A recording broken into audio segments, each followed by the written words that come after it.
Natukyayimiridde Morini katusomere ekyandiikibwa.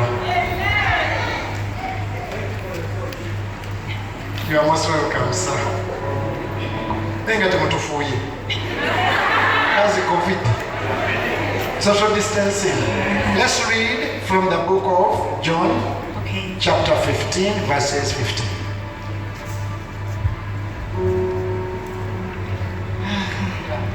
Temufaayo zensoma. Who's the name of our tomorrow by now? Sense of balaba nesimya okuba kuwasha house banange nesimya okubala pasa ogembe natinda mwagala nnyo jakuweereza linki yayo naye temufaayo ku ngeri gye ngenda kusoma iteeka mu kintu kyonna eba plain tewali kwagala tewali soma Yokaana 15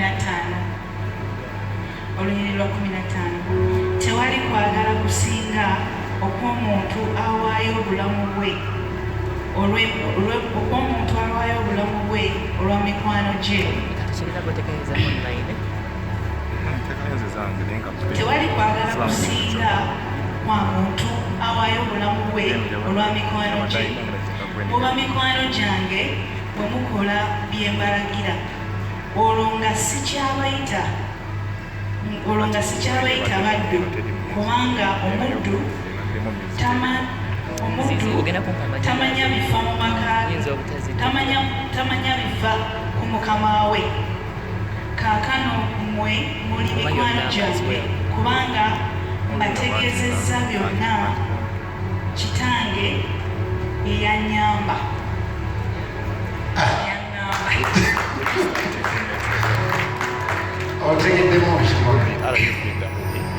Ntegeddemu omuddu aba tasobola kumanya bifa ku mukama we naye mukama wo bw'akusemeza n'akwagala n'akunnyonnyola ebimufaako osobola okutandika okumanya ebimufaako. Kintu ki Katonda kye yali akukoledde mu nsi ky'omwebaliza olwaleero mu nnyumba ye. Abatudde mulizaala abaana olabye abasamize bwe bakola otuukanga bakaana bwemugaye nti buli atudde ojazaaba omulema teri ajatula musamize bwangu nnyo otiisatiisa abantu. Mukama nkoledde bingi mu bulamu bwange nze mpise mu bintu bingi era neebaza nnyo Katonda olw'obulamu bwange. Nze ayimiridde nammwe wano naliko house girl nga nkola mu maka ga muntu saamanyako olunaku nti oba olwali lwamukaaga Katonda lwe yanzijayo sijjukira era mbadde nyumyamu ne bannange nti Mukama akola ebintu bye ku budde bwe ye nga bwakyagala. Sobola kugamba nti oba musawa bweziti nafuuka kindi kati Katonda yamanyi lwaki kyama era Mukama yamanyi lwaki nasooka nenkomekereza mu bwa housemaid. Nakolanga ewaka nga nkolera $1.5 omwezi nga gwenfuna naye ng'ate munaye ndi bulungi kuba embeera gye nalimu eyampaliriza okugenda mu bwa house girl ogamba Katonda yannyamba kufuna wembeera. Nali nsigadde mu mbeera nga wembeera siinaawo okuleka okukola omulimu ogwo nfunewo ekisulo.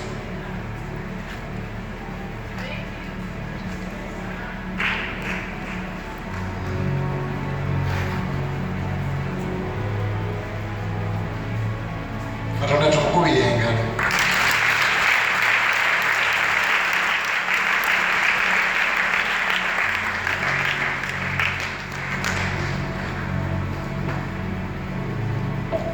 Ekiro gy'okaaba bulungi nze nga natandisa ekiro.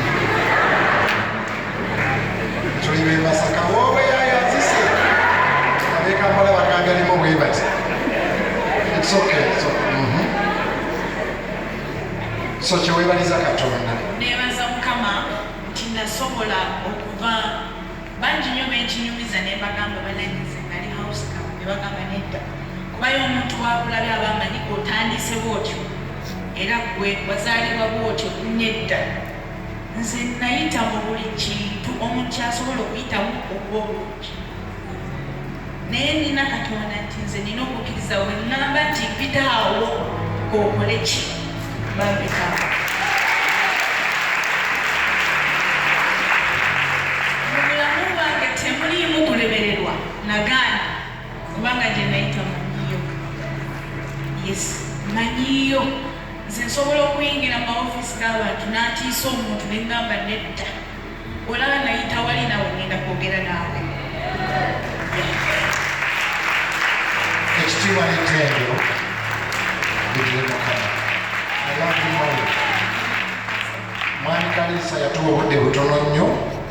I wish Mwami Kaliiso ate naye yagamba asaba naye takomebwako twogeza. Kintu ki ky'oyinza okugamba house girl in seconds? Abaana abali abakula ewaka by the way si kibi ky'oli kukola oli mu kufuna ssente nange nafunanga ssente ezo ze nafunanga zannyambanga kubanga nali nzeetaaga ate togamba nti okomye kuba olwo nti nze maama yawusikawo sijja kufuna bampasa nze gwe mulaba wano ndi mufumbo ate nga ndi bulungi kyeneebaliza Mukama ate nga ndi w'amaanyi ensi enjagala bino byonna saabirowoozaako Tukwagala.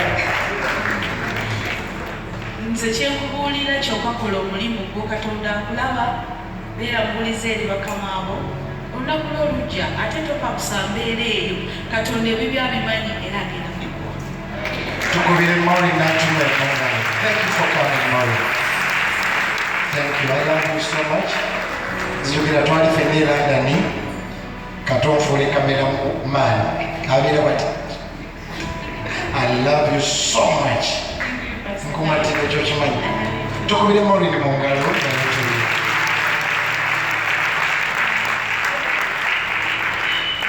Kakati olwaleero njagala kusomesa mu bulamu either oli musemberi wali mwetuulireko era Katonda mugezi yaleese Maureen olw'ensonga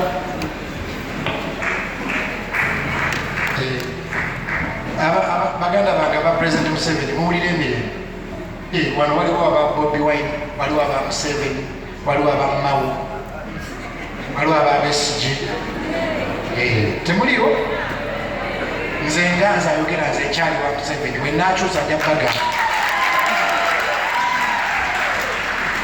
ddala nyina ensonga zange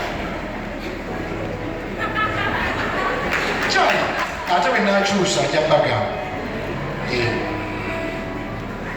nja bagamba naye kati nkyaliyo ono omusajja yajamwa ne bannange enjiri yaleero enamete kasita Maureen abazizaamu amaanyi ono omusajja buuza ku bantu ono omusajja yakubira Uganda Cranes omupiira kwani amanyise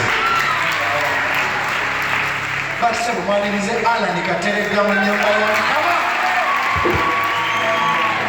otera okusaba naffe nsabira wansi mulaba nti ndi w'amaanyi nze pasita wa Alan Kateregga nsanyusa okulaba eddakiika za Mwami Kaliisa ziweddeyo weetulire bonga Uganda Cranes oyo mugwagira kimu muli baaseno Katonda bw'alituwonya abaaseno tulitegeera mu nsi boogera mani oye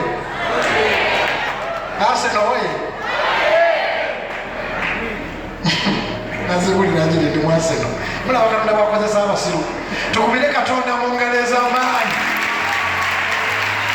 Maureen okoze bulungi ekyandikibwa Maureen kyasomye The scripture that Maureen has read. kigambye nti omuddu tamanya bifa mu nnyumba ya mukama we. A slave will not know what is going on in the master's house. Yesu n'agamba naye mmwe But Jesus says that to you, sikyabayisa ng'abaddu I no longer treat you as slaves. naye nabafuula mikwano gyange. I